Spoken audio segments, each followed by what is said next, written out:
श्री कृष्ण श्री कृष्ण श्री कृष्ण श्री कृष्ण।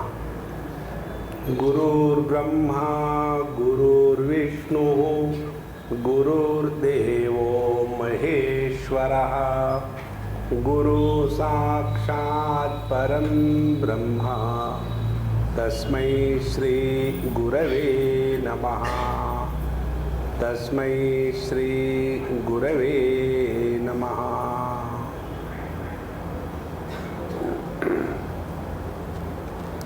भगवद गीता में केवल 2 सुर है। संगीत में तो 7 सुर होते हैं ना, सा रे ग म प द नि सा। भगवद गीता में केवल 2 सुर है। एक सुर है रोग का निदान और दूसरा सुर है उस रोग का समाधान। तो कौन सा रोग है सबके लिए? एक ही रोग है, बंगाल का नहीं, लेकिन नाम वही है, ममता।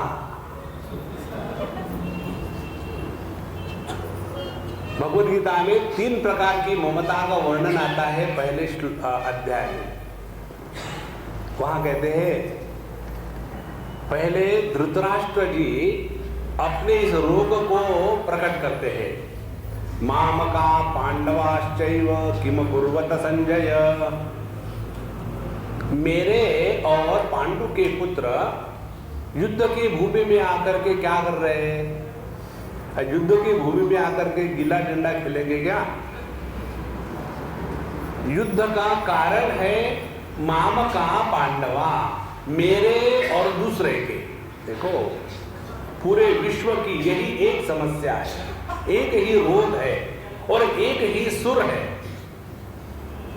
उसको सुर कहे कि असुर कहे पता नहीं। और दुर्योधन का भी वही हाल है। दुर्योधन कहता है कि मदर्थे त्यक्त जीविता। इस युद्ध के मैदान में जितने लोग आए हैं वो मेरे लिए अपनी जान लगाने के लिए आए। माने लोगों की जान जा रही है वो महत्व का नहीं, मेरे लिए मर रहे वो महत्व की बात है। और तीसरी बात आती है अर्जुन सिंह की। भगवद गीता में भी अर्जुन सिंह था। और अर्जुन सिंह की क्या बात है? अर्जुन सिंह की बात यह है, स्वजनम ही कथम हत्वा सुखिनः स्याम माधव। अपनों को मार करके मैं कैसे सुखी हो सकता हूं? दूसरे हो तो मार दो, कोई बात नहीं। अब ये 3 प्रकार की जो ममता की समस्या है, ये समस्या किस प्रकार की है? धृतराष्ट्र का तात्पर्य, धृत माने पकड़ा हुआ, राष्ट्र माने कुर्सी। जो कुर्सी को पकड़ के बैठता है वो धृतराष्ट्र। और आज की जो नई दिल्ली है वो उस समय की इंद्रप्रस्थ थी। और इसीलिए जब तक के धृतराष्ट्र का भूत प्राइम मिनिस्टर के कुर्सी के नीचे है तब तक के अपने देश में शांति कभी नहीं होगी। एक बार हम दिल्ली में थे तो हमको कहा लोगों ने कि स्वामी जी, यदि आपको प्राइम मिनिस्टर बना दिया जाए एक दिन के लिए तो क्या करोगे? तो हमने कहा हम एक ही बात करेंगे कि अपने देश की जो राजधानी है दिल्ली से हटा करके जुम्मली तलैया करेंगे। क्योंकि वहां ये ममता का भूत बैठा हुआ है। धृतराष्ट्र एक बार आके आदमी कुर्सी को चिपका कि फिर वहां से जाना नहीं चाहता। देखो, और फिर उसके लिए चाहे हमको कुछ भी करना पड़े, जैसे धृतराष्ट्र ने अपने पूरे कुल का सत्यानाश करवाया था। क्योंकि मुझे कुर्सी पर बैठना है, भले दूसरे आकर के हमारे देश को लूट के चले जाए, कोई बात नहीं, लूटे हुए देश की कुर्सी पर मैं बैठूंगा। तो पहली ममता होती है वो ममता जो जगत के ईंट पत्थरों को महत्व देती है। जब तक हमारे अंतःकरण में ईंट पत्थरों का महात्म्य है तब तक कि हम अत्यंत जड़ बुद्धि है। और जो जड़ बुद्धि होते हैं उनको समझदारी की बात करना बेवकूफी है। देखो ऐसा कहते हैं, it is a folly to be wise among fools. एक बार उनको किसी ने कहा था कि स्वामी जी, अपने देश की ये जो भयानक स्थिति है, डेमोक्रेसी के बाद भी ठीक नहीं हो रही। पहले राजा लोग थे, झगड़ा करते थे, इसीलिए डेमोक्रेसी आ गई। तो डेमोक्रेसी में क्यों नहीं ठीक हो रहा? हमने कहा देखो, प्रिंसिपल जो है डेमोक्रेसी का वो विजडम का थोड़ी है। What is democracy? Democracy is the rule of majority and majority is always of fools. So in democracy the fools rule the wise, and it is a wisdom for the wise to keep their mouth shut if they want to continue. तो पहली बात हो गई धृतराष्ट्र की ममता, जो हम इस जगत के ईंट पत्थरों में फंसे हुए हैं। अब देखो आप, हम कितने लोगों को जानते हैं। एक जरूरी बात है, स्थान और नाम नहीं बताएंगे। सज्जन आए हमारे पास, बोले स्वामी जी आप हमको मदद करिए। हमने कहा पैसे मांगते हो तो हम देते नहीं पैसे, अपना अपना नियम होता है, मैं किसी को पैसे देता नहीं, लेने में मुझे कोई आपत्ति नहीं। तो बोलो क्या चाहिए आपको? तो बोले स्वामी जी मेरा लड़का इकलौता, उसने कोर्ट में केस करी है मेरे अगेंस्ट, और उसमें ये कहा उसने कि मुझे डाउट है कि मेरे पिताजी मरने के बाद अपनी जायदाद मुझे देंगे या किसी और को देंगे, इसीलिए मरने के पहले वो अपनी विल कर दे पूरी की पूरी, ताकि मैं उनको खत्म कर डालूं और फिर अपना सबका मालिक बन के बैठूं। देखो ये ईंट पत्थरों के लिए, जमीन के टुकड़े के लिए कितना तमाशा दुनिया में हो रहा है। तो पहली ममता होती है जो जड़त्व को महत्व दे करके अपने जीवन के सौंदर्य को नष्ट कर देती है। दूसरी ममता होती है रजोगुणी ममता। पहली तमोगुणी ममता रही। रजोगुणी ममता क्या है? जो व्यक्ति बहुत ही वर्कोहोलिक होता है, वर्कोहोलिक मालूम है ना, अल्कोहोलिक तो डेफिनेटली मालूम होगा। तो उसी प्रकार से वर्कोहोलिक्स होते हैं। तो जो वर्कोहोलिक होते हैं उनको अगला आदमी शांत रहे तो बड़ी खुंदक आती है। एक बार एक मंदिर था और उस मंदिर में बाहर में ही एक बाबा जी हमारे जैसे बेकार बैठे रहते थे, और वहां के जो पंडित जी थे उनको इतना इतना प्रसाद देते थे। अब पंडित जी को प्रसाद देने में समस्या नहीं, भगवान को सवाल ही नहीं, किसको भी दे दो क्या फर्क पड़ता है। लेकिन वहां के जो सेक्रेटरी थे उनको परेशानी हो रही थी। सेक्रेटरी कह रहे थे देखो यह आदमी यहाँ खामोखाम बैठा रहता है, कुछ करता नहीं, मेहनत करनी चाहिए, इसको फ्री में नहीं देना चाहिए, मत दो। तो वो महात्मा जी बोले मत दो, प्रभु इच्छा। एक दिन चला गया, उन्होंने मांगा नहीं। दूसरा दिन चला गया, उन्होंने मांगा नहीं। तीसरे दिन सेक्रेटरी साहब को लगा कि इसको कुछ बात करें। बोले देखो आपको प्रसाद देने में हमको कोई आपत्ति नहीं, आप लो, लेकिन कुछ काम किया करो ना। आप बैठे रहते हो, कुछ भी काम नहीं करते, कुछ किया करना चाहिए जीवन। तो उन्होंने कहा कि देखो महात्मा जी ऐसे करो कि मेरा ये बैठने का काम है ना, ये आप करो और आपका काम मैं करता हूं। बोले ठीक है। तो सेक्रेटरी साहब बैठ गए और ये उनका काम करने लगे। 15 मिनट के अंदर में सेक्रेटरी साहब को अंदर से गुरगुरगुरगुरगुरगुरगुर हो गई। देखो फिर उन्होंने कहा कि आप वापस बैठो, और पंडित को कहा इसको डबल दिया करना। बिना काम करके बैठना बहुत कठिन है महाराज। तो जो वर्कोहोलिक्स होते हैं दुर्योधन के जैसे, हम तो डूबे हैं सनम, पब्लिक को भी साथ लेके डूबेंगे। और ये दोनों डेंजरस है। इन दोनों से भी डेंजरस ममता होती है अर्जुन सिंह की। ये इसको ठीक से समझ लेना। अर्जुन की समस्या क्या थी? स्वजनम ही कथम महत्वा सुखिन श्याम माधव। हे माधव, हे भगवान श्री कृष्ण, इस युद्ध के मैदान में मैं अपनों को मार करके कैसे सुखी हो सकता हूं? कौन है अपने? अपने है कथम भीष्ममहं संके द्रोणं च मधुसूदन इषुभिः प्रतियोत्स्यामि पूजार्हा वरिसूदन। हे मधुसूदन, आपका नाम मधुसूदन इसलिए पड़ा कि आपने मधु नाम के राक्षस को मारा था, और आपका नाम अरिसूदन इसलिए पड़ा कि आपने अरि माने दुश्मन, आप दुश्मनों के मारने वाले हो, इसलिए आपका नाम अरिसूदन। आप मुझे आप कह रहे हो कि द्रोणाचार्य जो मेरे गुरु है और भीष्माचार्य जो मेरे दादा है, उनको मैं मारूं, और मारने के बाद फिर मुझे भी नाम मिलेगा गुरु सूदन और दादा सूदन। और कहता है प्रतियोत्स्यामि, मारने की तो बात ही नहीं, यदि वो भी मुझे आके मारे तो मैं उनका प्रतिकार भी नहीं कर सकता। समझो आपके पिताजी ने आपको आकर के एक चाटा लगाया, तो आप ऐसा करेंगे क्या? पिताजी का हाथ पकड़ा, आप लगाओगे तो नहीं।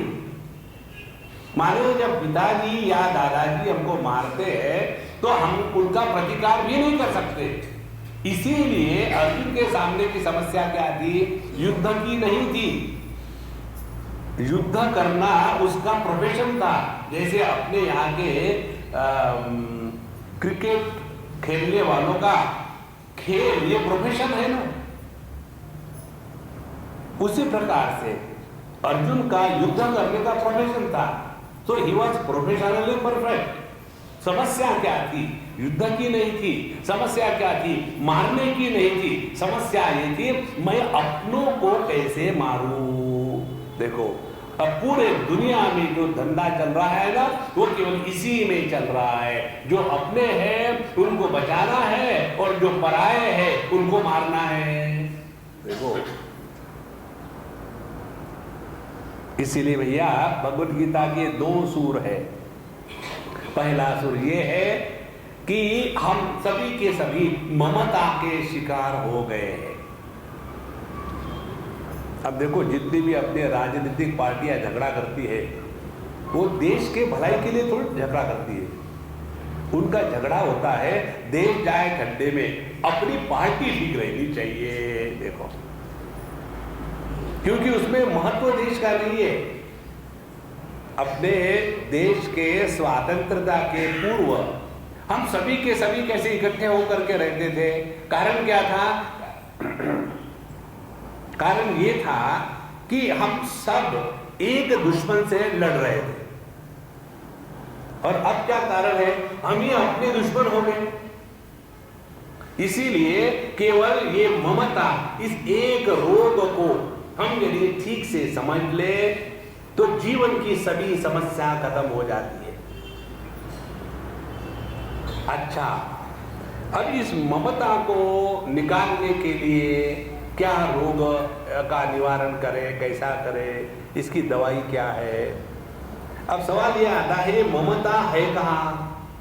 इसे मैंने पहले कहा, वेस्ट बंगाल वाली नहीं, हमारे हर एक के हृदय में एक ममता बैठी हुई है। देखो इसीलिए यदि उस ममता का निवास हमारे अंतःकरण में है तो उसकी दवाई भी हमारे अंतःकरण में ही होनी चाहिए।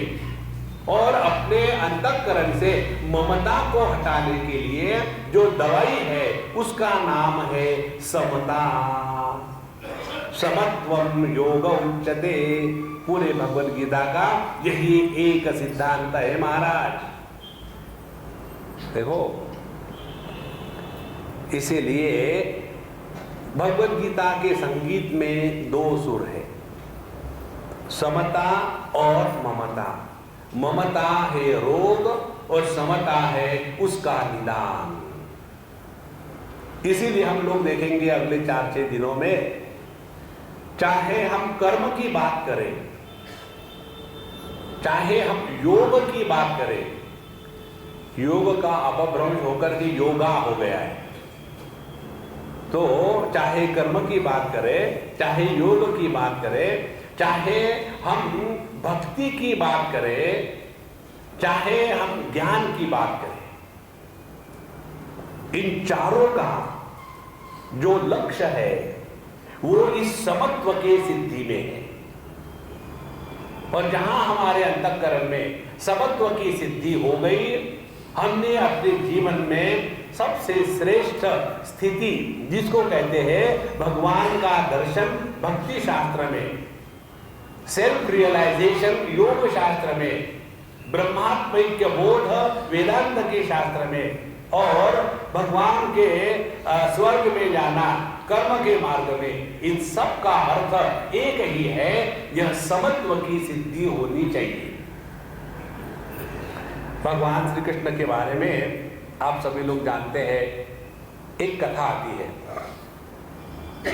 उत्तरा जी के गर्भ में रहने वाले परीक्षित जी, इनको अश्वत्थामा ने ब्रह्मास्त्र का प्रक्षेपण करके मरवाने के लिए छोड़ दिया था। और उस समय उत्तरा जी भगवान के पास आई दौड़ के कि हे भगवान, आप मेरे इस गर्भ को बचाइए, और ये अश्वत्थामा ने ब्रह्मास्त्र छोड़ करके इस पर छोड़ा है, और इसीलिए ये कथा महाभारत में या कहीं दूसरी जगह आती है, इसीलिए मेरा गर्भ जो है वो स्टिल बॉर्न हुआ है, माने मरा पैदा हुआ है। अब इसी के साथ हमारे कौरव वंश की जो अंतिम शिखा है वह अब शांत हो गई, आप इसको जिंदा करिए। उस समय भगवान क्या कहते हैं? उस समय भगवान कहते हैं कि कौरव पांडव इनके युद्ध में मैं पांडवों के तरफ से था, लेकिन यदि मेरे अंतःकरण में किसी के भी प्रति मजाक में भी एक बार भी क्षण भर के लिए भी यदि विषमता होगी तो ये बच्चा जिंदा नहीं होगा। और यदि मेरे मन में सबके प्रति समत्व की भावना होगी तो इस समत्व के शक्ति के अनुसार यह मुर्दा बच्चा जिंदा हो जाएगा। और परीक्षित जी जिंदा होते हैं। निर्दोषम ही समम ब्रह्म तस्मात् ते ब्रह्मणि स्थिताः। देखो, अपने जीवन की सर्वश्रेष्ठ स्थिति अपने मन के संतुलन में है। 6वें अध्याय में भगवान श्री कृष्ण गॉड रियलाइजेशन, परमात्मा की प्राप्ति, सेल्फ रियलाइजेशन, इसकी परिभाषा देते हैं। क्या परिभाषा देते हैं? एक बार हमको किसी लड़के ने पूछा था, हम कॉलेज में जाते हैं ना, तो वहाँ के जो जवान लड़के लड़कियाँ होती है वो प्रश्न पूछती है, Swami ji have you seen God? तो अब हमारे मुख से क्या उत्तर निकलेगा? गॉड को भी मालूम नहीं होता, हमको तो नहीं होता मालूम। तो हमने उसको कहा, why should I tell you? कोई हमको कुछ प्रश्न पूछे, I am not obliged to reply every fool question, is it not? Why should I tell you? नहीं, प्लीज बताइए, आपने भगवान को देखा है क्या? Have you seen God? तो मैंने कहा कि हैव यू सीन डुंडुबो? He said, what is डुंडुबो? I said, in the same way, my question is, what is God? जब तुम मुझे प्रश्न पूछते हो कि have you seen God? Now please define God. What do you want me to see? God means God. Dindabo is dindabo. हम प्रश्न तो पूछते हैं, भगवान को देखा, भगवान को देखा। अरे भगवान किस चिड़िया का नाम है? देखो, एक बार हमारी दो लड़कियां, बड़ी की शादी हो रही थी और छोटी थी 5 साल की। और इस बड़ी की शादी में चारों तरफ चकचकाहट, और उस समय की वो हीरोइन थी, बढ़िया बढ़िया मेकअप करके आए और वो बेवकूफ उसको भी मिलीनियर का ड्रेस पहना करके बड़ा सुंदर बना दिया और सब जगह पर बैंड बाजे बज रहे हैं और धूम धड़ाका चल रहा है और ये छोटी लड़की को समझ में नहीं आ रहा क्या हो रहा है। तो उसने किसी को पूछा ये क्या हो रहा है, समझ में नहीं आ रहा क्या हो रहा है। बोले मालूम नहीं, तुम्हारे बहन की शादी हो रही है, विवाह हो रहा है। बोले कैसे? तो उसने शादी.com में विजिट किया और वहां किसी को पकड़ा। अच्छा, उसके बाद बोले शादी में क्या होता है, उसके बाद क्या होगा? बोले आप देखो उसके बाद जो है ना तुम्हारी सिस्टर जो है ना वो जो लड़का है ना जिसके साथ शादी हो गई ना उसके साथ जाएंगे and they will have a lot of fun. Is it really? हाँ really। फिर वो दौड़ के मेरे पास आई, डैडी डैडी डैडी डैडी क्या? Let us get married and let's have fun। Now tell me, मेरी ही पुत्री यदि उसको मैरिज इस शब्द का अर्थ मालूम होता तो मुझे कहती क्या ऐसी? इसी प्रकार से हम कहते तो है Have you seen God? अरे भैया गॉड शब्द का अर्थ क्या है? इसीलिए हमारी भगवद गीता बताती है जितात्मनः प्रशांतस्य परमात्मा समाहितः शीतोष्ण सुख दुखेषु तथा मानापमानयो। परमात्मा समाहितः, परमात्मा तो उनको मिल गए। किनको? केवल दो बातें बताते हैं।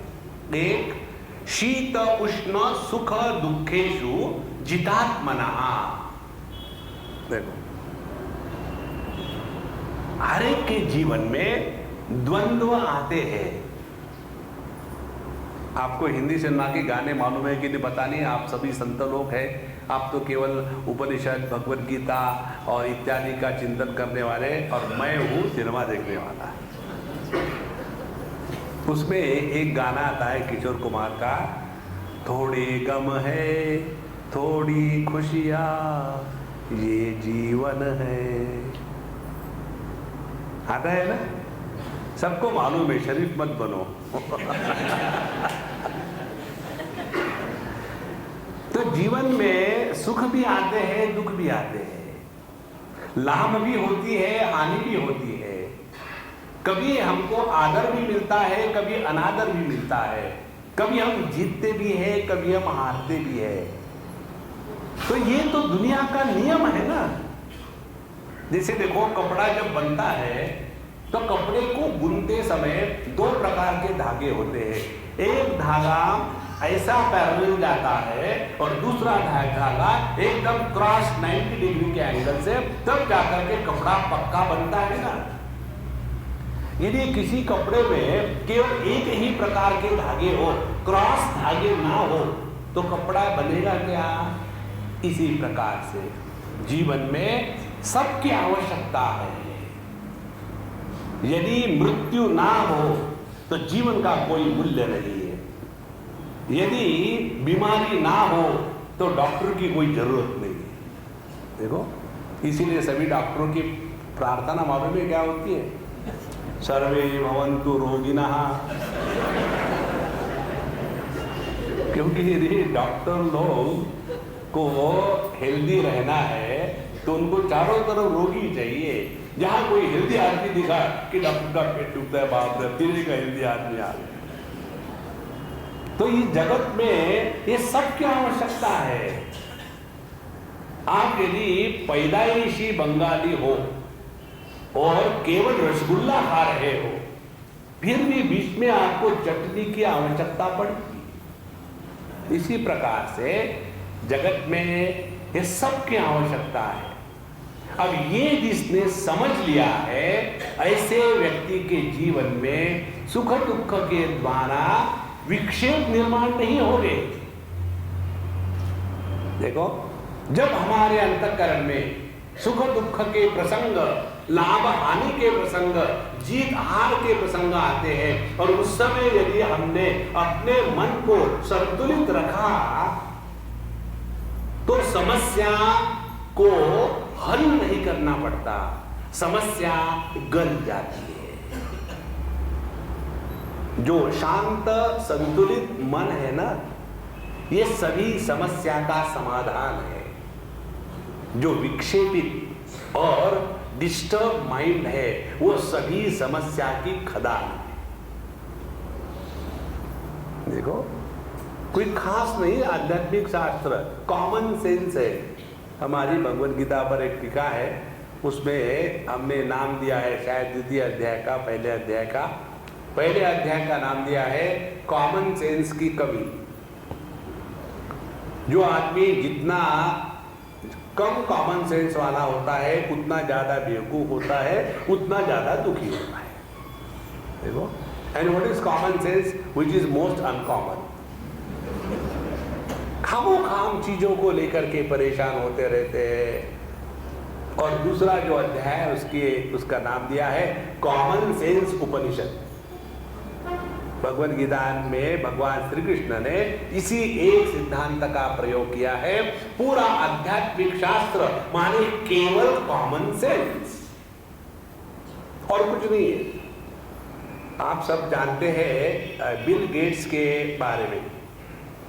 बिल गेट्स जब स्टैनफोर्ड में गए पढ़ने के लिए, एक ही साल पढ़े हो, और उन्होंने कहा ये लोग मुझे क्या पढ़ाएंगे, मुझे सब आता है। और he rejected to study in that school। तो अब देखो, वो तो उसमें है क्या, उसमें है absolute acute intense common sense है और कुछ नहीं है। देखो, जब एक एप्पल नीचे गिरा, एप्पल को लेकर के 3 कहानी आती है। मैकिंटॉश वाला एप्पल नहीं, ओरिजिनल एप्पल। तो जो पहली कहानी आती है एप्पल की, वो आती है एडम और ईव की।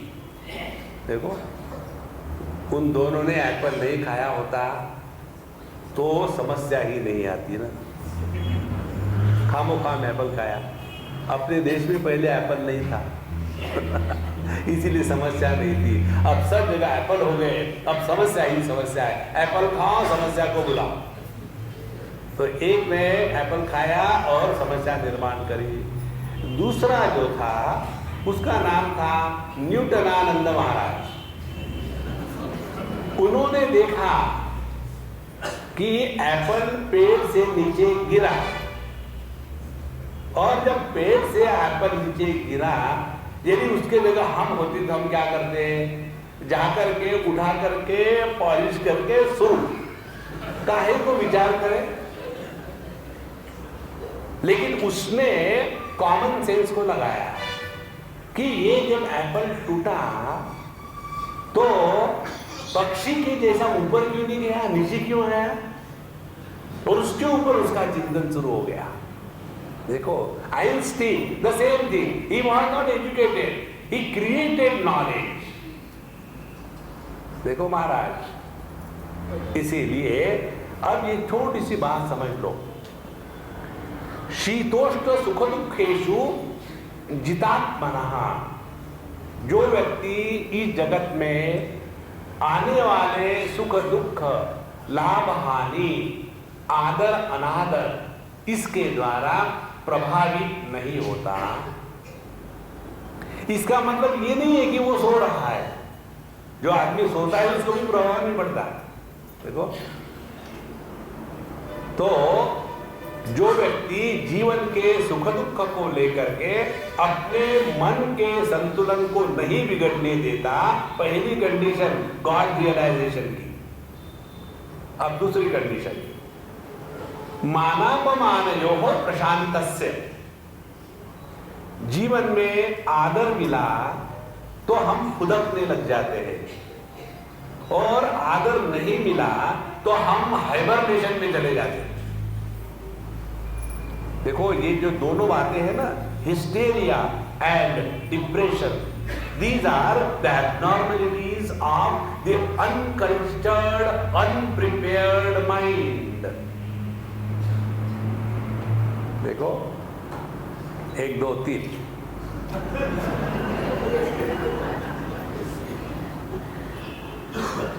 तो दो बातें हो गई। जीवन में दो बातें मिलती है, एक तो सुख दुख और दूसरी आदर अनादर। इन दोनों स्थितियों में यदि हमारे अंतःकरण का संतुलन नहीं बिगड़ा, यदि हमारे मन का संतुलन एकदम फिट रहा, तब हमको परमात्मा प्राप्त हो गए। एक सज्जन ने हमको कहा, स्वामी जी हमको भगवान के दर्शन कब हो गया? तुम क्या करोगे दर्शन करके? समझो मैं भगवान हूं, कर लो मेरा दर्शन, व्हाट नेक्स्ट? देखो, ये अपने दिमाग में से कीड़े निकाल डालो। भगवान के दर्शन में टाइम को बर्बाद मत करना। फिर क्या करें? ऐसे बने कि हमारे माध्यम से भगवान प्रकट हो गए। पूरी साधना जो है वो भगवान की प्राप्ति की नहीं होती। साधना होती है हम भगवान के अभिव्यक्ति के एक योग्य उपकरण बने। उस दिन मुझे भगवान मिले थे, मैंने पूछा भाई कैसे हो? बोले परेशान हूं। क्यों? भगवान की परेशानी मालूम है क्या है? उनको हाथ नहीं है, उनको पैर नहीं है, उनको वाणी नहीं है, उनको मन नहीं है, वो निर्गुण निराकार है। इसीलिए उनको यदि कुछ करना है तो हाथों की जरूरत है, उनको यदि कुछ बोलना है तो वाणी की जरूरत है, उनको यदि विचार करना है तो मन की जरूरत है। देखो, लेकिन उनके पास वो है ही नहीं। इसीलिए वो निकले घूमने के लिए, कहीं हाथ खाली मिलते क्या? तो हर एक आदमी बिजी है अपने ही करने में।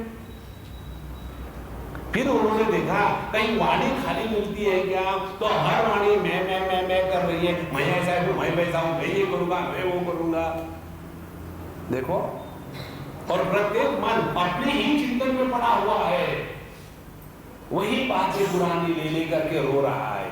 इसीलिए संतों, भगवद गीता का संगीत ये है कि हम ऐसे योग्य बने कि परमात्मा हमारे माध्यम से प्रकट हो जावे। देखो, मोहनदास करमचंद का महात्मा कैसे बना? जब मोहनदास करमचंद हिंदुस्तान में था,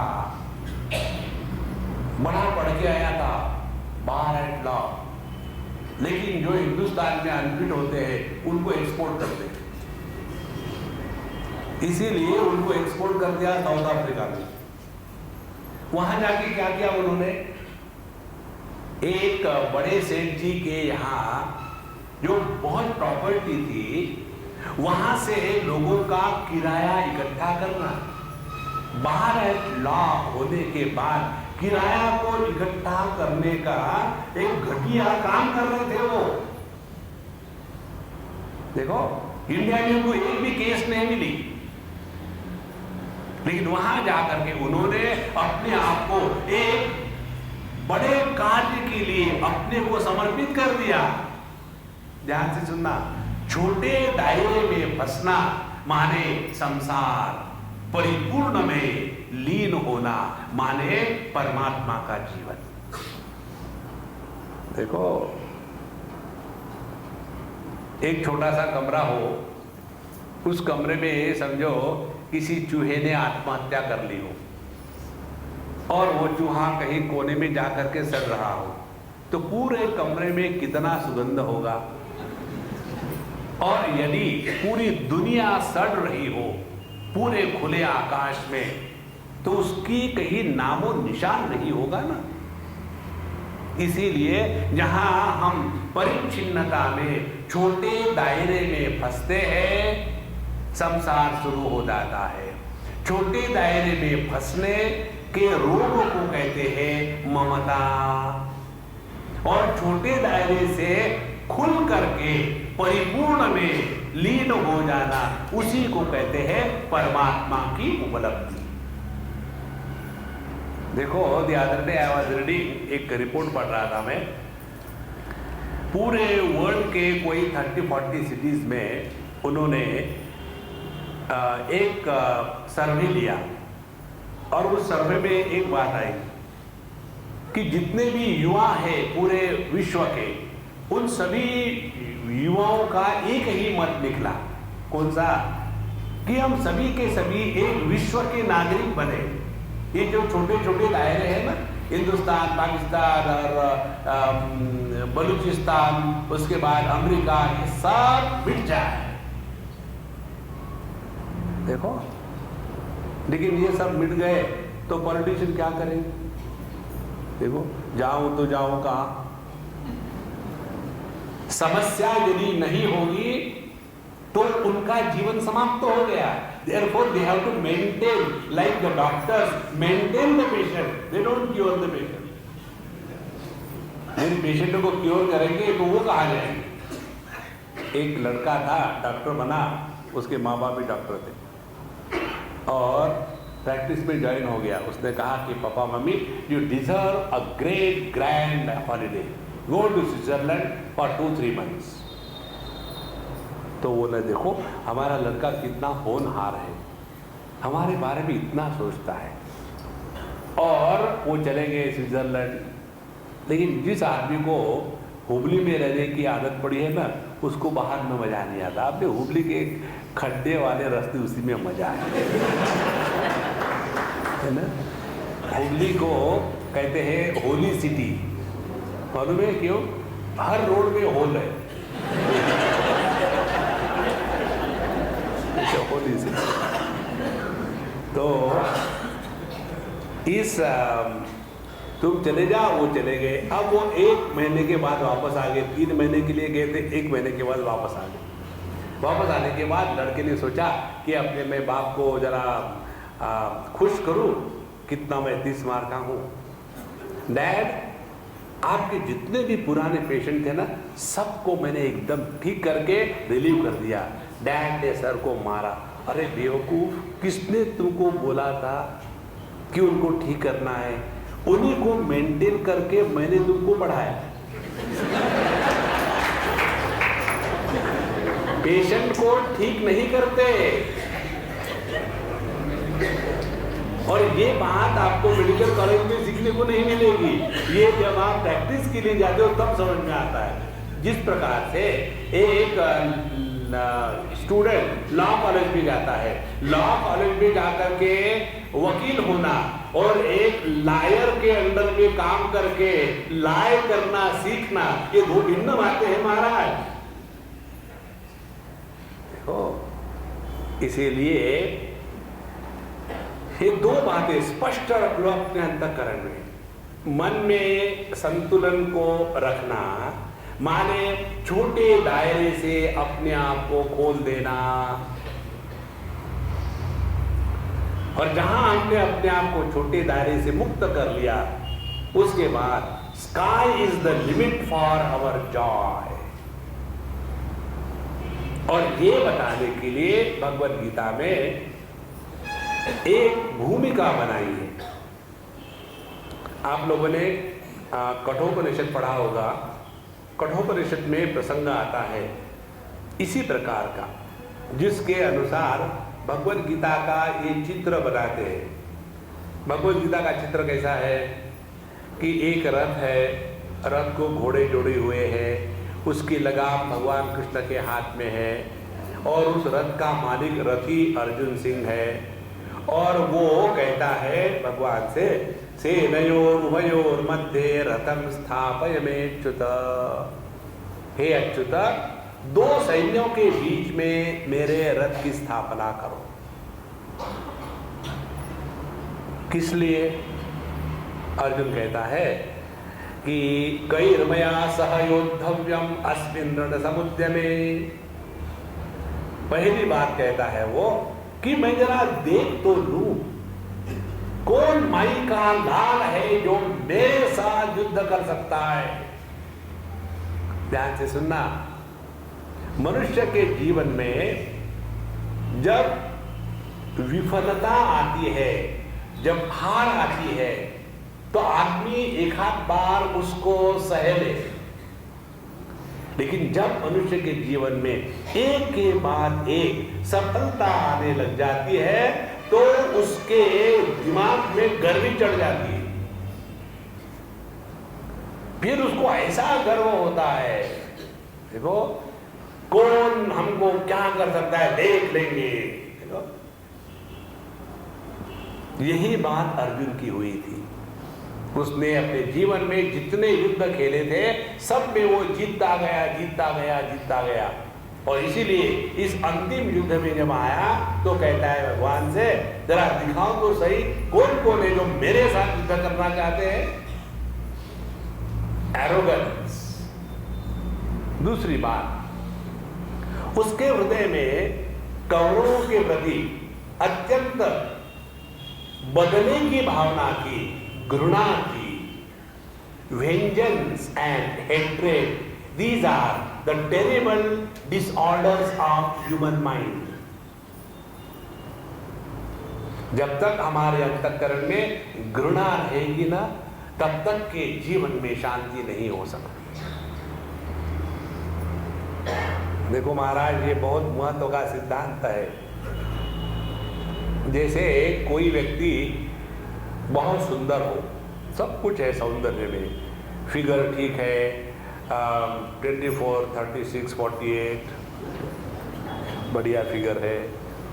उसके पश्चात रंग अच्छा है, पढ़ा लिखा है, अच्छे घर का है, अमीर है, लेकिन उसके गाल पर या कहीं भी एक बड़ा ल्यूकोडर्मा का धब्बा है, तो बाकी के सब सद्गुण, सब सौंदर्य कैंसर हो जाता है ना।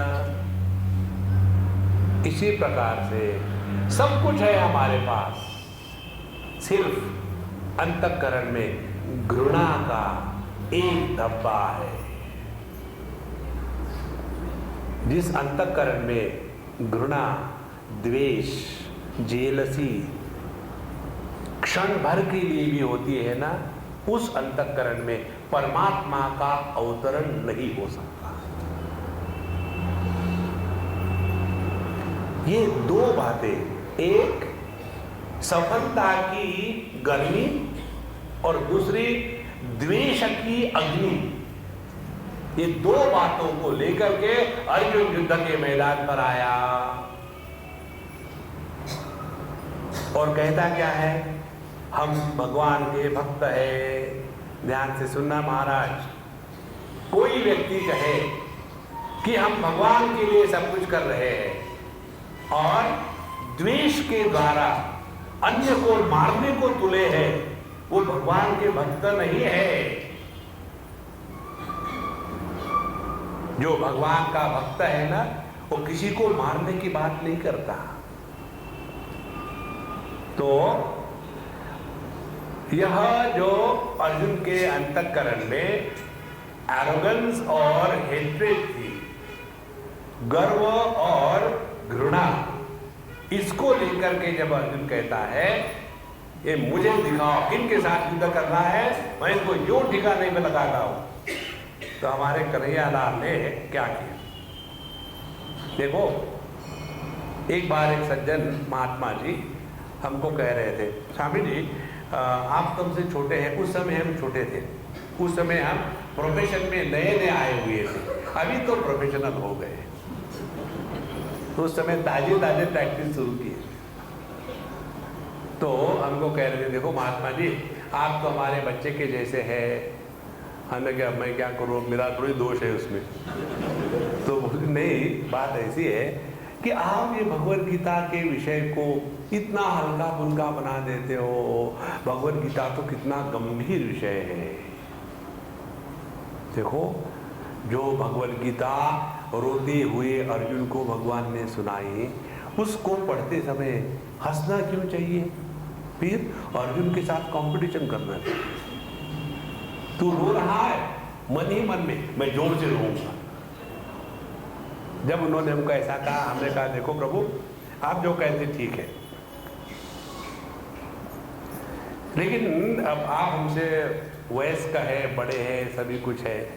एक छोटी सी बात देखो, जब अर्जुन रो रहा था तो तो उस रोने वाले अर्जुन को भगवान श्री कृष्ण ने कैसा बताया और क्या बताया, ये रिपोर्ट संजय देता है अपने राजा को, धृतराष्ट्र को। और संजय कहता है प्रहसन इव भारत, जब अर्जुन रो रहा था तो अर्जुन के इस समस्या को बताने के लिए भगवान के चेहरे पर मुस्कान थी और हृदय में प्रेम था।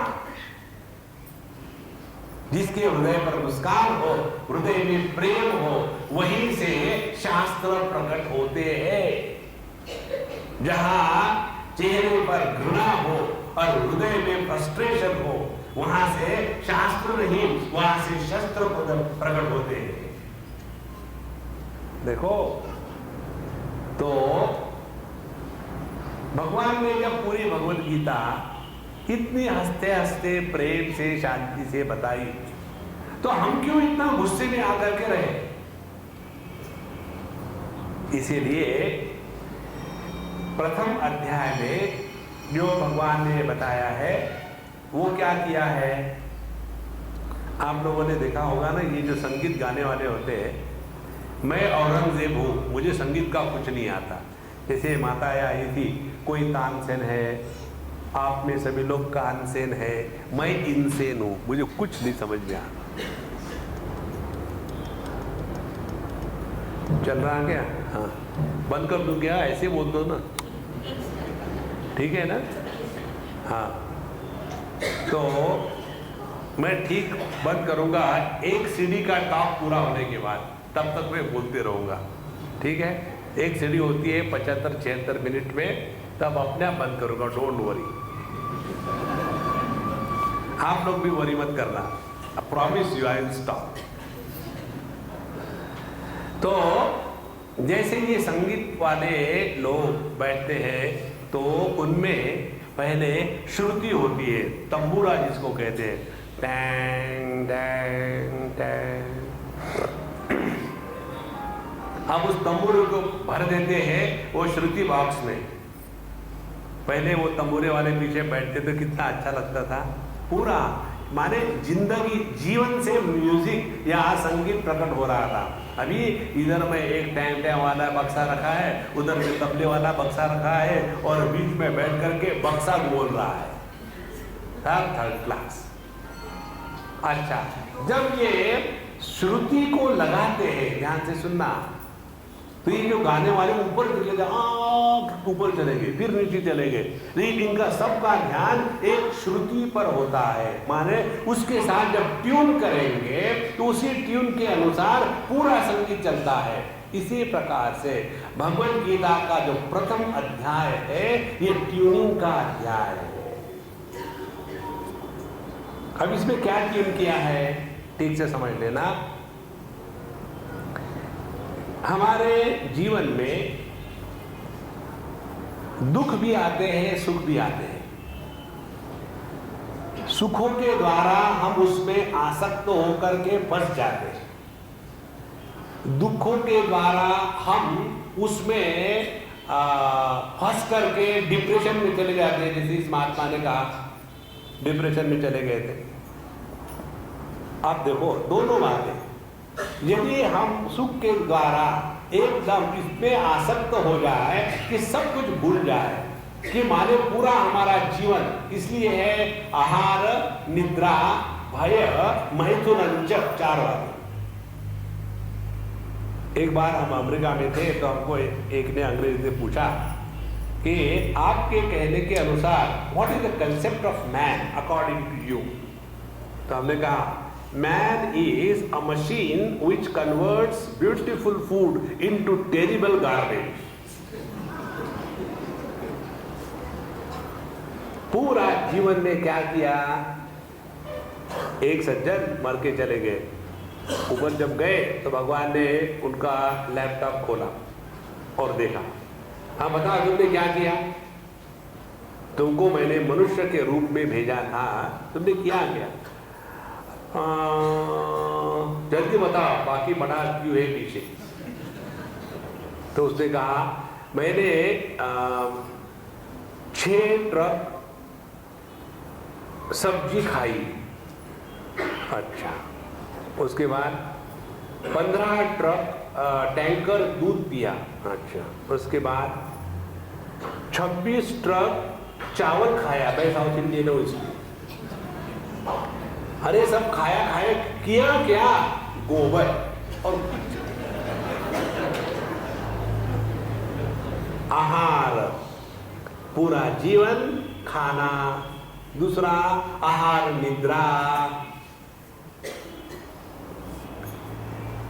खा करके उठे, उठने के बाद थक गए कि अभी भी खाना खाया, थक गए, फिर सो गए, सोने के बाद उठे, फिर चाय के साथ खाने के लिए चाहिए, फिर खाया, फिर थोड़े घूम घाम के आए, फिर डिनर चाहिए, फिर डिनर किया, फिर घूमने गए। अरे ये जो यहाँ रॉबिन्स का 32 आइसक्रीम है इतना, वहाँ चले जाते हैं, वहाँ जाकर के 1 किलो आइसक्रीम खा लिया और उधर से निकले। यहाँ ये जो मगही का पान नहीं मिलता कहीं, तो वहाँ गए, दिन भर एकदम बकरी के जैसे नॉन स्टॉप आहार। दूसरी बात निद्रा, निद्रा से उठे खाए, खा से फिर सो गए, फिर उठे फिर खाए। तीसरी बात भय, हमेशा डर डर के जीना। इसीलिए LIC का जो धंधा चलता है ना, ये हम लोगों के डरपोकी के कारण। अभी हम गए थे मुंबई में, इन LIC वालों का एक इंटरनेशनल कॉन्फ्रेंस था, वहाँ उन्होंने हमको बुलाया था। तो हम वहाँ जाकर के ब्लफ मार के आए, उनको कहा देखो तुम्हारे LIC का जो स्लोगन है ना, योगक्षेमं वहाम्यहम्, आप लोगों ने चुराया है। ये हमारे कन्हैया के शब्द है। अनन्या चिंतयन्तो माम ये जना पर्युपासते तेषां नित्याभियुक्तानां योगक्षेमं वहाम्यहम्। हमको भगवान के शब्दों पर तो विश्वास नहीं है, लेकिन LIC पर है, योगक्षेमं वहाम्यहम्, माने आप पैसा दो मरो, बाकी का हम देख लेंगे। देखो, तो हमने उनको कहा देखो ये जो LIC का अर्थ मालूम है क्या है? LIC का अर्थ है लिव इंडियन कल्चर। अंग्रेज मत बनो बाबा, अंग्रेज मत बनो, कौवा चला हंस की चाल। इसलिए पहली बात तो आहार निद्रा, तीसरी बात भय, और भय के कारण ही पूरे वर्ल्ड में ये जो इंश्योरेंस इंडस्ट्री चल रही है ना, ये केवल भय के कारण है। देखो, हमको एक ने पूछा था कि स्वामी जी आपका इंश्योरेंस नहीं है क्या? हमने कहा नहीं है। बोले कुछ हो गया तो? अरे मुझे क्या फर्क पड़ता है, समझो आप लोग जहाँ बैठे, मैं मर गया तो मुझे क्या, आपकी परेशानी? अरे राम, इसको कैसे डिस्पोज करें?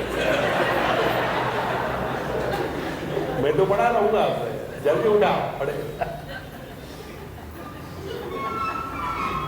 देखो महाराज, ये जितना भी है ना इंश्योरेंस का धंधा, ये केवल डरपोक लोगों के लिए है। तो भय, और चौथी बात आहार हो गया, निद्रा हो गया, भय हो गया, और चौथी बात है मैथुनंच, बच्चे पैदा करो, बच्चे पैदा करो। और हम इस पक्ष में हैं, खूब बच्चे पैदा करो। देखो, पता नहीं ये कहाँ से अपने यहाँ घुस गया है कि हिंदुओं की एक पत्नी होनी चाहिए। इसका कहीं भी रेफरेंस नहीं है अपने शास्त्रों में। देखो, शिवाजी महाराज की कितनी पत्नियां थी? एक थोड़ी थी। भगवान कृष्ण की 16,108। अरे नहीं, 16,108 तो रखो कम से कम। और भगवान को हर एक पत्नी से 10 लड़के, एक लड़की हुई थी। यूनिवर्सिटी भेजने की जरूरत नहीं, घर में बोल दी। तो पूरा का पूरा जीवन आहार निद्रा भय मैथुनंच इसी में गया। ध्यान से सुनना। तो भगवान कहेंगे देखो, मैंने तुमको मनुष्य जन्म दे करके एक मौका दिया था कि तुम अपने जीवन में मुझे प्राप्त हो जाओ, लेकिन तुमने नहीं किया। तो बेटा, ये तुम्हारी गलती नहीं, ये गलती मेरी है कि मैंने तुमको मनुष्य जन्म दिया, इसीलिए अगले बार यहां से निकाल करके एक सुअर में डाल दूंगा आराम से। आहार निद्रा भयमय तुरंच। ना वोटिंग राइट है, ना 100% लेडीज रिजर्वेशन है। पता नहीं आजकल क्या चल रहा है लेडीज रिजर्वेशन का। हमारा इस पर ऐसा विचार है, हमारे विचार की कोई कीमत नहीं, ये भी हम जानते, लेकिन विचार फेंक देते हैं। हम लोग को क्या फर्क पड़ता है। विचार ये है, there should be 100% ladies reservation, not 33%। हर जगह पे on the job should be exclusively for ladies. अभी मैं डेक्कन एयरलाइन से आया, उसमें 45 लेडीज पायलट है, पायलट ही है, पता नहीं उसका फेमिनाइन जेंडर क्या होता है। तो हर जगह में 100% लेडीज को दे दो। पूरी पार्लियामेंट वो चला है, असेंबली वो चला है, गवर्नमेंट जॉब वो चला है। आज भी क्या करेंगे, खाओ पियो मौज में रहो। अरे काम करने वाली जो मिलती है तो क्यों नौकरी करे। जाओ जाओ, बढ़िया बढ़िया, खूब करे, ये बड़े बड़े अफसर बनो, और हम अपना बीड़ी पिएंगे, मस्त आ रहा है। यदि ये आदमियों को थोड़ी अकल होती ना, तो वो इस बिल को इम्प्रूव करके पास करते कि अगली पार्लियामेंट में 100% लेडीज होनी चाहिए। मालूम है इससे क्या होगा, आपके घरों में शांति हो, क्योंकि झगड़ा वहां होगा।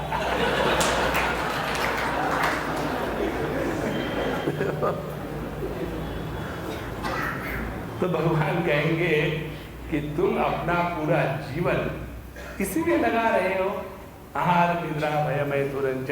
क्या यही प्रयोजन है मनुष्य जन्म का? इसीलिए ध्यान से सुनना, इसीलिए हमारे जीवन में परमात्मा कोई ऐसे प्रसंग लाता है कि जहां हमको रुकना पड़ता है, विचार करना पड़ता है। Hey what is this? See, stop, think and proceed. Mundakopanishad में एक मंत्र आता है, परीक्ष लोकान कर्मचितान ब्राह्मणः निर्वेदमायात् न अस्ति अकृतः कृतेन तद्विज्ञानार्थं गुरुमेवाभिगच्छेत् सवित्पाणिः श्रोत्रियं ब्रह्मनिष्ठम्। अपने जीवन के बीते हुए जो दिन है, एक दिन रुको और पीछे मुड़ के देखो, तो आपको ये पता चलेगा हम जब इस दुनिया में नहीं थे ना, तो कुछ कभी नहीं थे। जब हम इस दुनिया से चले जाएंगे, कुछ कभी नहीं। माने हमारा इस दुनिया में होना नहीं होना, इसका कुछ मायना नहीं है। एक सज्जन हमको अभी मिले बंबई में, सिंधी सज्जन है हमारे, बड़े अच्छे, रेगुलरली सत्संग को आते हैं। बोले स्वामी जी, पिछले 2-4 महीने से आप यहाँ नहीं थे, मैं बड़ा परेशान था, अब आ गए, आप मेरी परेशानी आप ले लीजिए। इसीलिए सिंधियों के जितने नाम होते हैं ना, दे ऑल एंड इन नी, कृपलानी, बदलानी, जेठानी, मठानी, परेशानी। तो परेशानी लेकर के आ गए। तो हमने कहा क्या परेशानी है? बोले स्वामी जी, मेरी परेशानी ये है कि मुझे आजकल ये लग रहा है कि मैं समझो मर गया तो मेरी बीवी का क्या होगा, मेरे बच्चों का क्या होगा, मेरे बिजनेस का क्या होगा, और ये डर मुझे बड़ा परेशान कर रहा है। क्या करूं मैं? हमने कहा उनको जाके पूछो, वो कहेंगे पापा वी आर वेटिंग। हमको ही लगता है कि we are indispensable in this world. देखो महाराज, तो यदि हम अपने जीवन के अनुभूतियों का विश्लेषण करें तो ये बात पक्की निकल आती है कि हमारा इस जगत में होना न होना इसका कोई मायना नहीं है। देखो, आप सब लोग यहां आ गए, कल्पना करो मैं मास्टर हूं और आपको मैं समझो ज्योमेट्री पढ़ा रहा हूं, पाइथागोरस प्रिंसिपल, समझो मैं आपको पढ़ा रहा हूं और आप पढ़ रहे हो। उसमें से एक लड़का खड़ा होता है, सर हाँ जी, उस लड़की को समझ में नहीं आया, ऐसा कोई कहेगा क्या? क्लासरूम में जब हम होते हैं तो हमारा ध्यान कहाँ होता है? हमको समझ में आया या नहीं, इसी में होता है ना। इसी प्रकार से हम जो इस दुनिया में आए ना, सीखने के लिए आए हैं, सिखाने के लिए नहीं आए हैं। और सबसे महत्वपूर्ण की बात, समाज सेवा करने के लिए नहीं आए। हम यहाँ आए हैं अपने उद्धार के लिए। भगवद गीता के स्पष्ट वचन है, उद्धरेदात्मनात्मानं नात्मानं अवसादयेत् आत्मैव आत्मनो बन्धुः आत्मैव रिपुरात्मनः। उद्धरेदात्मनात्मानं, हमको अपना उद्धार करना है। हमारी स्थिति कैसी है? हम तो डूबे हैं सदम, पब्लिक को भी साथ लेके डूबेंगे। देखो उपनिषद में आता है, अविद्यायाम अंतरे वर्तमाना स्वयं धीराः पंडितम मन्यमानाः दंद्रम्यमाना परियन्ति मूढ़ा अंधे नैव नीयमाना यथांधा। स्वयं तो अज्ञान में डूबे हुए हैं और ऐसे अज्ञानी होने से कोई नुकसान नहीं, लेकिन स्वयं धीराः पंडितम मन्यमाना, अपने को बड़े अकलमंद समझने लग जाते हैं। जहां आदमी अपने को समझदार समझता है, दूसरे को सिखाना शुरू कर देता है। देखो एक बुढ़ाऊ थे, ओल्ड स्टाइल। अब उनके जमाने में बातें अलग थी, आज के जमाने में बात अलग है। लेकिन बुढ़ाऊ का लक्षण क्या है? बुढ़ाऊ के दो लक्षण है। एक तो उनकी नई बात सीखने की फैकल्टी खत्म हो जाती है, कुछ सीख नहीं सकते। कंप्यूटर को देखकर डरेंगे और वहां पे जैसे वो खाने वाला है उनको। और दूसरी बात है, कोई सामने आया कि उपदेश ठोको, तो अब ये दादाजी अपने बैठे हुए थे और उनका कॉन्वेंट में जाने वाला छोटा सा पोता और अपने सॉक्स पहन रहा था। अब दादाजी को कुछ ना कुछ तो बोलना ही है, नहीं तो अपने होने का कैसा पता चलेगा दुनिया को। तो दादाजी ने कहा, देखना बेटा ठीक से पहन लेना मोजे, बाया पैर का बाया में, देने का देने में, ठीक है? तो वो पोता कहता है, दादाजी आपको कुछ मालूम नहीं, मोजे बाएं देने नहीं होते। अच्छा, मुझे क्या मालूम। देखो, स्वयं धीराः पंडितम मन्यमाना। जब हम अपने को बड़े ज्ञानी समझते हैं तो दूसरों को गाइड करेंगे। वो कैसे गाइड करेंगे? अंधे नैव नीयमाना यथांधा। एक आपने बात ये देखने के, देखो हमारा जो पूरा जीवन है ना, हमको इसी में मजा आता है, बाकी किसी में मजा नहीं आता। अभी हम गए थे ऑस्ट्रिया, तो ऑस्ट्रिया में बड़ी पुरानी बिल्डिंगें, सब सुंदर सुंदर चीज़ें वियना में। तो हमारे फ्रेंड के स्वामी जी, हम आपको यहाँ का जो पुरानी बिल्डिंग है, सब यहाँ के जो राजा हो गए, उनके जो सब कपड़े कुपड़े हैं, वो सब पूरा इतिहास का है, हम आपको दिखाएंगे, चलिए। हमने कहा भाई माफ़ करना, I will not come there. उन्होंने कहा हम मार्केट प्लेस में जाएंगे और वहाँ जिंदे आदमियों को देखेंगे। I want to live only in the present. वो पुराने जमाने में ऐसा हो गया, हु केयर्स। महत्व है प्रेजेंट का, वर्तमान का। तो इसीलिए जहां हम इस बात को समझ लिए तब पता आएगा। कौन सी? आप दो बातों को उदाहरण हम दे रहे हैं। जब एक आदमी बहरा होता है तो ये सोचता है कि अगले को कम सुनने को आता है, इसीलिए बहरा आदमी बड़ा ऊंचा बोलता है। समझ में आए कि नहीं? तुम चिल्ला क्यों रहे? क्या कहा? चिल्ला गया। मैं कहा चिल्ला रहा हूं? देखो, बहरा आदमी हमेशा ये सोचता है अगले को सुनने को नहीं आता। और उल्टा है उसके विरुद्ध, जो अंधा आदमी होता है ना, किसी दूसरे को स्पर्श करेगा तो यही सोचेगा कि उसको दिखता है। तो एक अंधा आदमी रास्ता क्रॉस करने जा रहा था, किसी को हाथ लगाया। उसने कहा, अरे भैया देखो मैं अंधा हूँ, मुझे ये रास्ता क्रॉस करना है, मुझे जरा क्रॉस करा दोगे क्या? और दूसरा भी आदमी अंधा था। उसने देखा अच्छा यह आदमी अंधा है, ये सोच रहा है कि मेरे आंखें ठीक है, इसीलिए कहता है मुझे रास्ता क्रॉस करवाओ।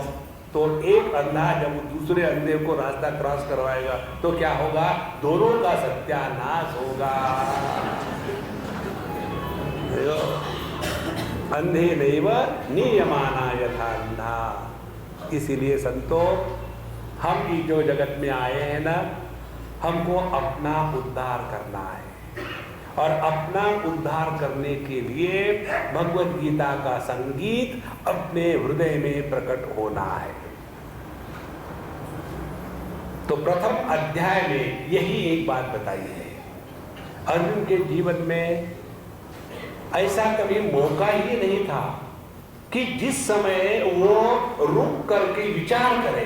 ध्यान से सुनना, जब वो जंगल में गया 12 साल तक, तो उसमें वनवास में जाकर के जैसे भगवान रामचंद्र जी ने आराम किया। 14 साल में भगवान रामचंद्र जी जो वनवास गए थे, 13 साल रहे चित्रकूट में, कोई समस्या नहीं, आराम से मस्ती में रहे।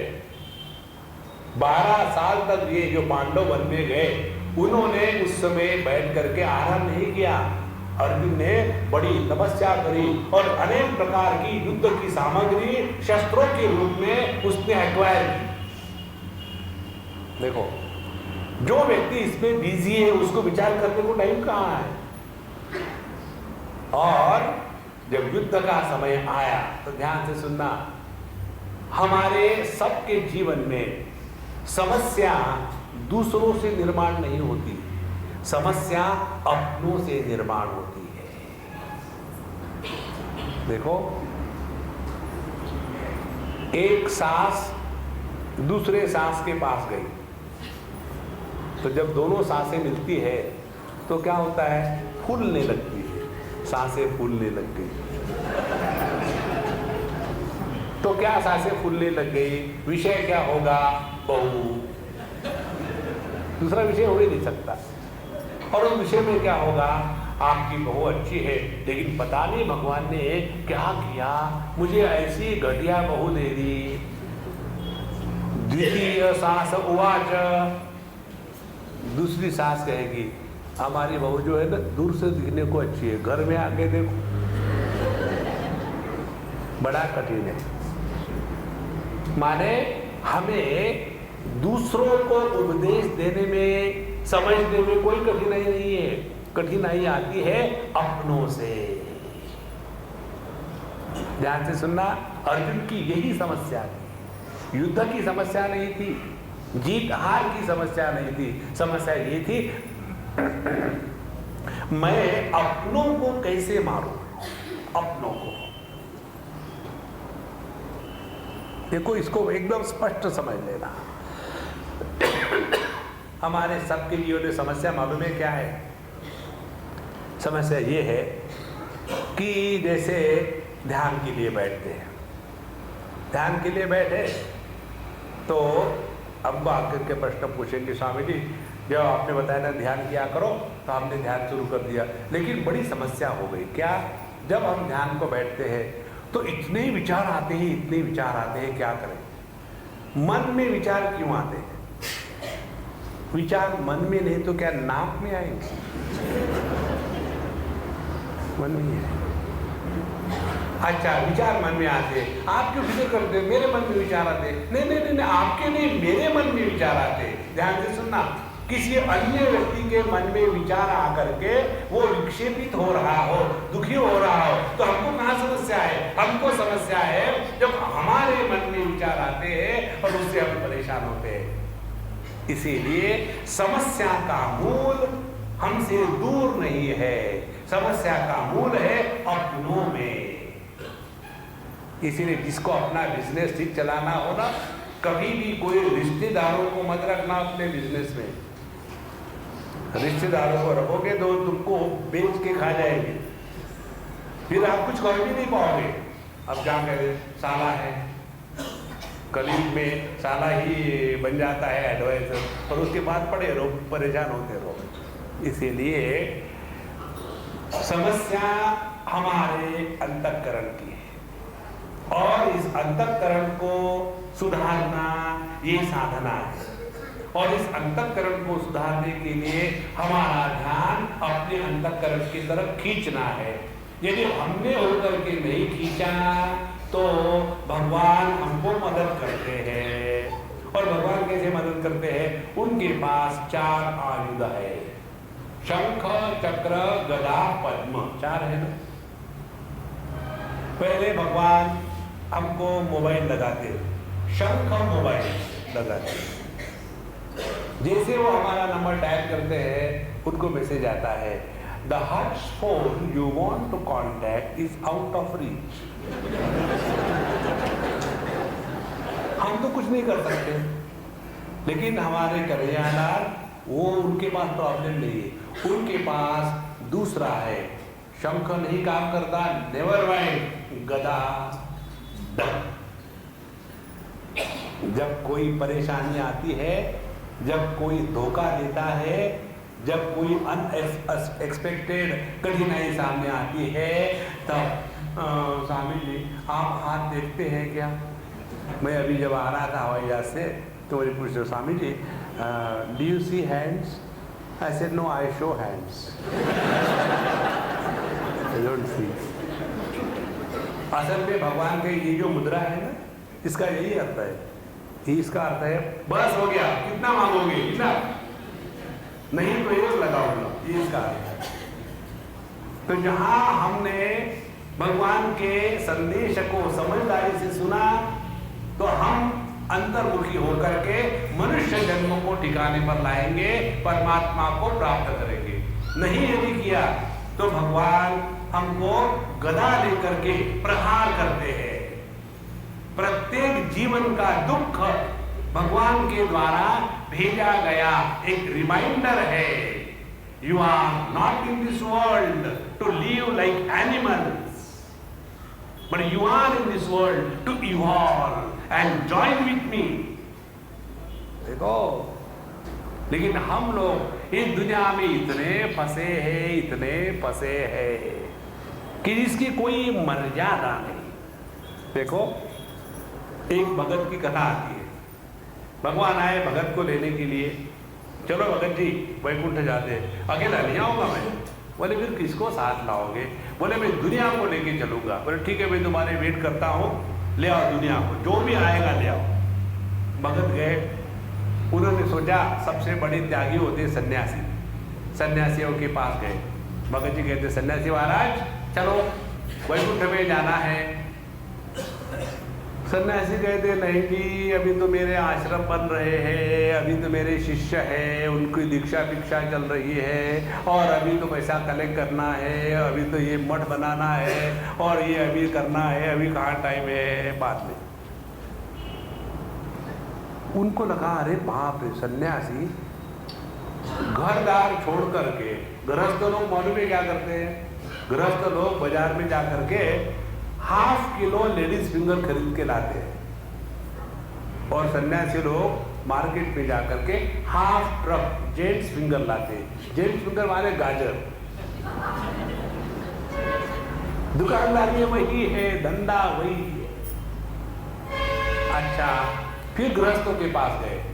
जब गृहस्थों के पास गए तो गृहस्थ बोले नहीं जी, अभी तो मेरा पोता हुआ है, जब उसके पोते की शादी होगी तब सोचेंगे। निकलने को तैयार नहीं। फिर सोचा ये वानप्रस्थी लोगों के पास जाएंगे।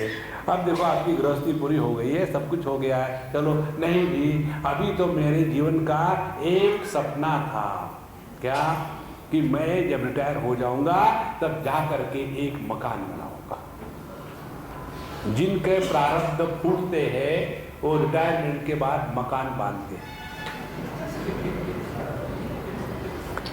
साउथ अफ्रीका की बात है, हमको एक सज्जन, गुजराती सज्जन अपने घर में ले गए। 11 बेडरूम्स, महल के जैसा, बहुत बड़ा है बनाया। और हम वहाँ गए और हमको पूरा घर में घुमाया। हम घूमे, हम तो चॉइसलेस एग्जिस्टेंस है, चलो हमने बोला ठीक है, आप खाना भी खिलाओगे कि फ्री में घुमा रहे हो? अच्छा, जब बैठे बोले स्वामी जी आप एक हमारा काम करिए। हमने कहा मुझे मालूम है फ्री में कोई खाना नहीं मिलता। बोलो क्या काम करूं?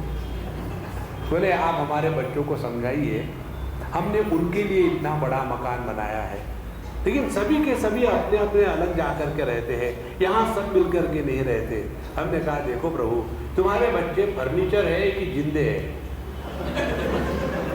यदि जिंदे है तो उड़ने दो, लेकिन बुढ़ापे में हम सोचते हैं नहीं सभी के सभी आकर के साथ साथ रहेंगे। क्या करेंगे? झगड़ा, डिजुम डिजुम। अरे राम, तो पूरा जीवन उसी में चला जाता है।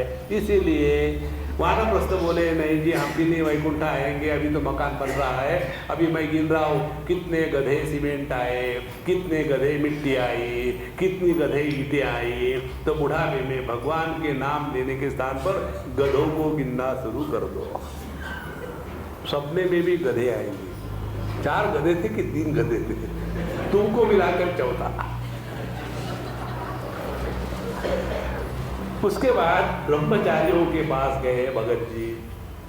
ब्रह्मचारी के पास गए तो नहीं जी अभी तो मेरा 10th चल रहा है, अभी तो 12th करना है, ग्रेजुएशन करना है, पोस्ट ग्रेजुएशन करना है, MBA करना है, फिर कंप्यूटर एप्लीकेशन करना है, फिर कैट करना है, डॉक करना है, उसके बाद मुझे टॉफिल करना है, मॉफिल करना है, फिर यहाँ जाएंगे वहाँ जाएंगे, अभी कहाँ टाइम है।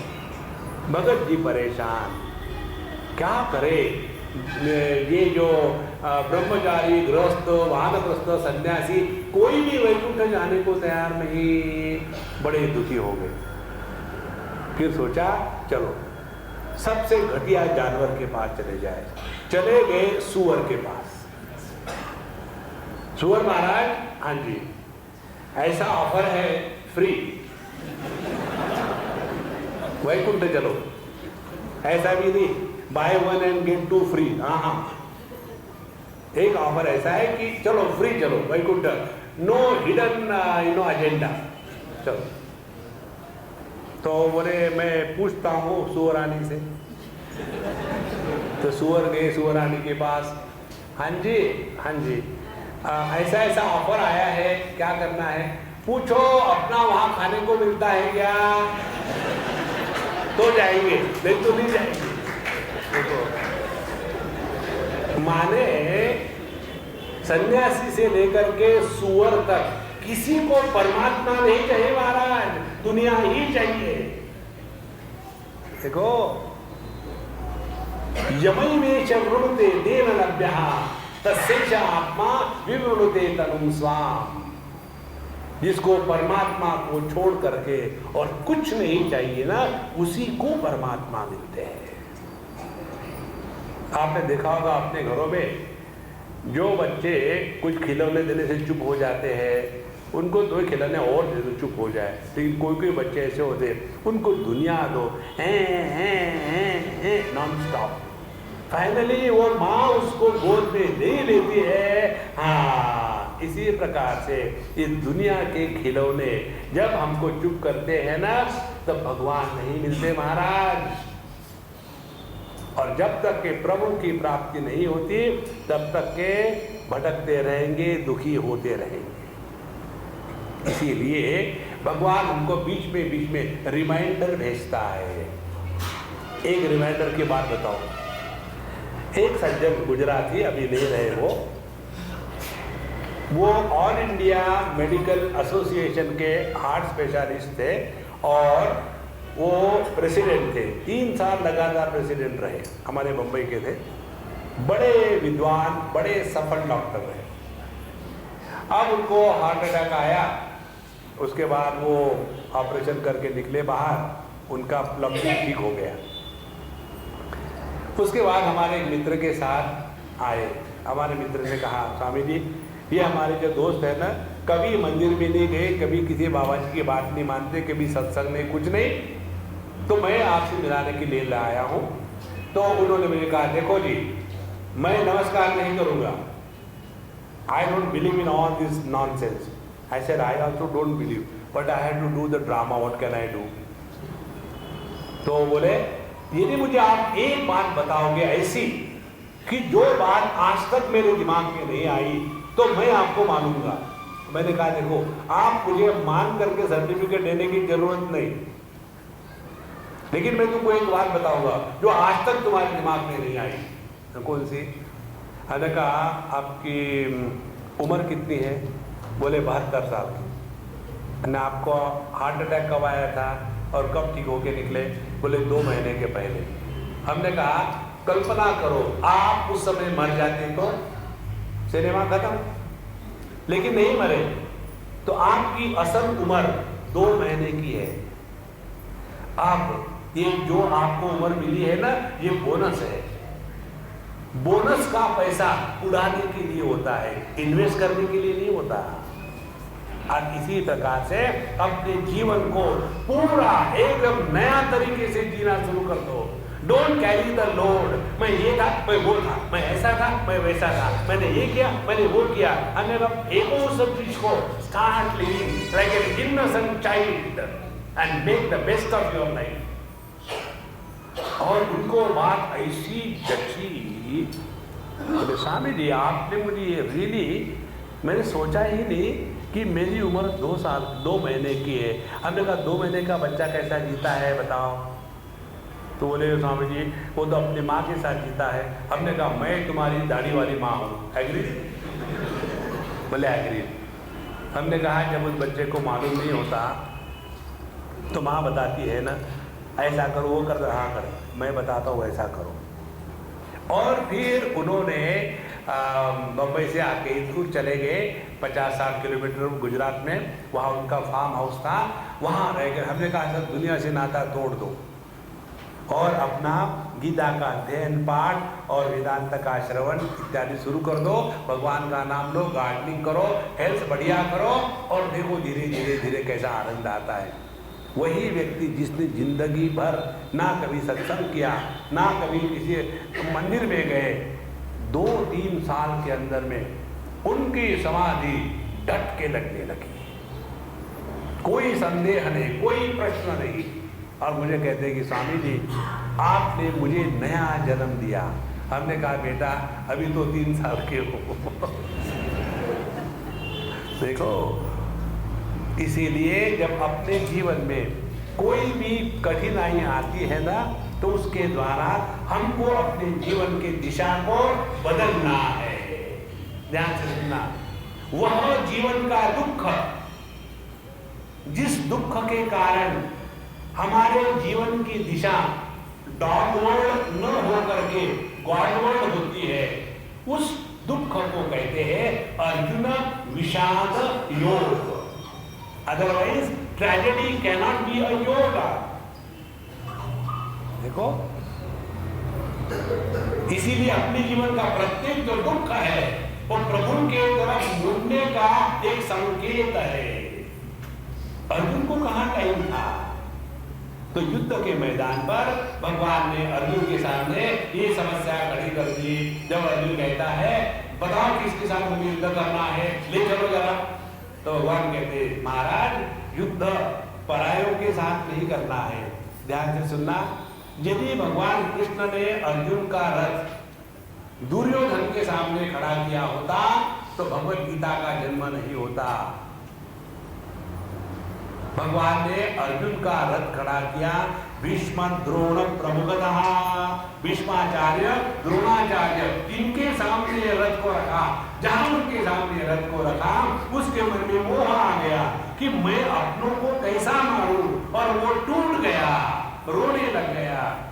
तब जाकर के वो कहता है कि न एतद् विद्मः कतरन्नो गरियो यद्वा नेम यदिवानो नेयो। मुझे समझ में नहीं आ रहा है कि मैं क्या करूं।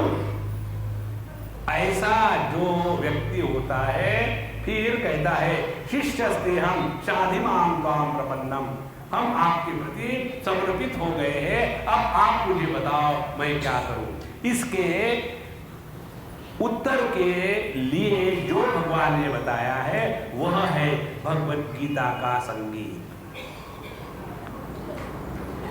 इसीलिए जो पहला अध्याय है वो ट्यूनिंग करने का है, और ट्यूनिंग यही है कि हमारा जो मन अभी बहिर्मुखी हुआ है, हमारा मन कैसा बहिर्मुखी हुआ है, buy one and get two free. हमको उपदेश करने वाले बहुत ज्यादा है। एक ने हमको कहा, स्वामी जी आप इतना घूमते हो तो आप ये लोगों के मैरिज फिक्स करने का भी तो काम कर सकते हो, क्योंकि आप कितने अच्छी फैमिलीज को जानते हो, किसी की लड़की हो, किसी का लड़का हो। हमने कहा मेरे वेबसाइट को जाओ आप, वहाँ सब मिलेगा आपको। तो हमारी वेबसाइट है justbehappy.org। तो वहाँ जाकर के देखो, सब मिलेगा। क्या मिलेगा? MBA क्या है? Marriage bureau of Anubhavananda.